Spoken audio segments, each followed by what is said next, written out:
এবারে সারা দেশে ৬ থেকে ৫৯ মাস বয়সী শিশুদের খাওয়ানো হবে ভিটামিন এ ক্যাপসুল। প্রায় ২,২৬,০০,০০০ শিশুকে খাওয়ানো হবে এই ক্যাপসুল। আজ বৃহস্পতিবার স্বাস্থ্য ও পরিবার কল্যাণ মন্ত্রণালয় থেকে পাঠানো এক সংবাদ বিজ্ঞপ্তিতে এ তথ্য জানানো হয়েছে।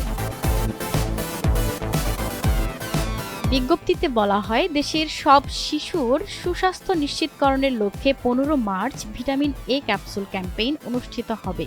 সেদিন ১,২০,০০০ স্থায়ী ইপিআই কেন্দ্রের মাধ্যমে ভিটামিন এ ক্যাপসুল খাওয়ানো হবে।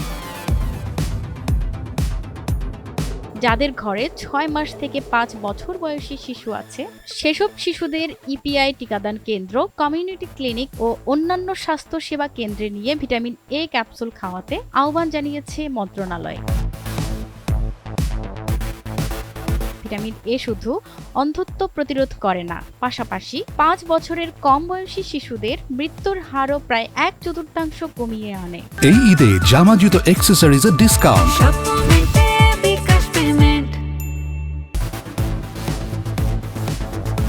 ১৯৭৪ সালে রাতকানা রোগ প্রতিরোধে শিশুদের ভিটামিন এ ক্যাপসুল খাওয়ানো শুরু হয়। বর্তমানে ভিটামিন এ এর অভাবে রাতকানা রোগে আক্রান্ত শিশুর সংখ্যা প্রায় নেই বললেই চলে। জাতীয় ভিটামিন এ প্লাস ক্যাম্পেইনের মাধ্যমে বছরে দুবার ৯৮% শিশুদের ভিটামিন এ খাওয়ানো হয়।